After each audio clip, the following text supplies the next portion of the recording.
నమస్తే, KVC news స్వాగతం. ప్రతిక్షణం సామాన్యుడి పక్షం. నేను మీ చలపతి. నేటి వార్త.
మన ప్రభుత్వం వచ్చిన తర్వాత కావచ్చు, ఈవెన్ మిగతా ప్రభుత్వాల్లో కూడా కావచ్చు, రైతులకు ఉండే అతి ప్రధానమైన సమస్య ఈ భూములకు సంబంధించిన వివాదాలే. సో ఎవరైనా ఒక ఎమ్మెల్యే దగ్గరికి కావచ్చు, ఎంపీ గారి దగ్గరికి కావచ్చు, లేదా ఎంపీపీ దగ్గరికి కావచ్చు, పొలిటికల్గా ఎవరైనా ఈరోజు పనులకు వస్తున్నారు ఈ మన జగనన్న ప్రభుత్వంలో అంటే అది కేవలం రెవెన్యూకి సంబంధించిన విషయాల కోసం మాత్రమే వస్తున్నారు. ఎందుకంటే మిగతా విషయాలన్నీ ముందు ప్రభుత్వాల మాదిరి కాకుండా, అంటే ఏవో జన్మభూమి కమిటీనో ఆ కమిటీ ఈ కమిటీ పేరు చెప్పి పథకాల కోసం కూడా ఆఫీసుల చుట్టూ నాయకుల చుట్టూ తిరిగే పరిస్థితిని జగనన్న వచ్చిన తర్వాత మార్చేశాడు. వాలంటరీ సిస్టమ్ తెచ్చారు, అట్లాగే సచివాలయం సిస్టమ్ తెచ్చారు.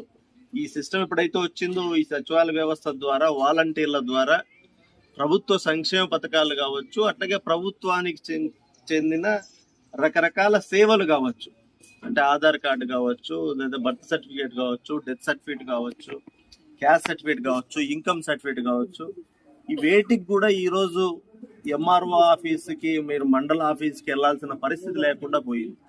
అట్లాగే సంక్షేమ పథకాలకు సంబంధించి కూడా మీరు అడిగేంత వరకు కాకుండా వాలంటీరే మీ ఇంటికి వచ్చి, ఇదిగో మీకు ఈ పథకాలు ఎలిజిబిలిటీ ఉంది, ఈ పథకాలకు మీరు అప్లై చేసుకోండి, ఈ పథకాలు మీకు గవర్నమెంట్ నుంచి లబ్ధి పొందుతారు మీరని చెప్పే పరిస్థితి వచ్చింది.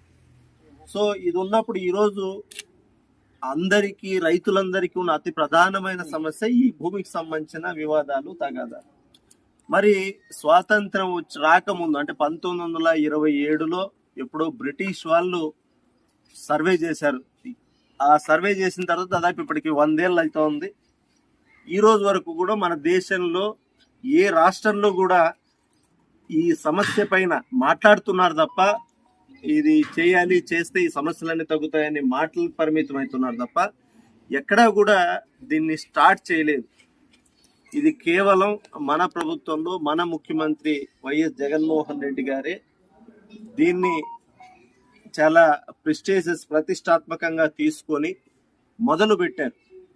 ఈ మొదలుపెట్టి ఈ స్టార్ట్ చేసేసరికి మీరే చూసింటారు, అంటే ప్రతి రైతుకు సంబంధించి ఆ భూమి కొలవాలా, అది కూడా ముందులాగా ముందున్న ప్రభుత్వాల్లో మీరు చూసింటారు. సర్వేయర్ అంటే మండలానికి ఒకరు ఉండేవాళ్ళు. ఎప్పుడో మనం ఈరోజు అప్లై చేసుకుంటే ఆ సర్వేయర్ మన దగ్గరకు వచ్చేసరికి 3 నెలలు 6 నెలలు సంవత్సరం అయ్యే పరిస్థితులు కూడా మనం చూసాం.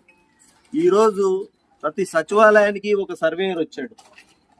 అంటే ఒక మండల సర్వేయర్ బదులు ఈరోజు మండలానికి దాదాపు 10 నుంచి 15 మంది సర్వేయర్లు ఈరోజు ఈ మండలంలో ఉన్నారు. సో ఆ సర్వేయర్లు కూడా మళ్ళీ లేటెస్ట్ టెక్నాలజీ మెషినరీ ఉపయోగించి, డ్రోన్లు కావచ్చు, మిగతావి కావచ్చు, అన్నీ కూడా లేటెస్ట్ టెక్నాలజీ వాడి, పరికరాలు వాడి, ఎక్కడా కూడా తప్పులకు తావు లేకుండా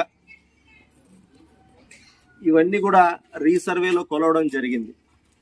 ఇవి చేసినందుకు దాదాపు ఒక్కొక్క రైతు మీద మన జగనన్న ప్రభుత్వం కనీసం అంటే ఒక 2,000 రూపాయలు ఖర్చు పెట్టింది. దీంట్లో ఎక్కడా కూడా రైతు నుంచి ఒక రూపాయి తీసుకోలేదు. మీకు తెలుసు, సర్వే చేసి మొత్తం ఈ కొత్త టెక్నాలజీతో సర్వే చేసి మీకు మంచి పాస్బుక్ కూడా ఇచ్చి, ఆ పాస్బుక్లో నీట్గా మీ ల్యాండ్ స్కెచ్ కూడా అందులో ఉంటుంది. ఇది ఎక్కడ వానకు తడిస్తేనో ఇట్లా పాడైపోయేది కూడా ప్లాస్టిక్ పేపరు. సో ఎన్నాళ్ళైనా భద్రంగా ఉంటుంది. అట్లాగే దీంట్లో ఒక ఈ స్కాన్ కోడ్ కూడా ఉంటుంది. దీన్ని మన మొబైల్తో స్కాన్ చేస్తే మొబైల్లో మన డేటా అంతా వచ్చేస్తుంది. ఇంతటితో నేటి వార్త సమాప్తం. మరిన్ని వార్తా విశేషాలతో మీ ముందుకు వస్తుంది KV's news. Until then, signing off మీ కేవీ చలపతి.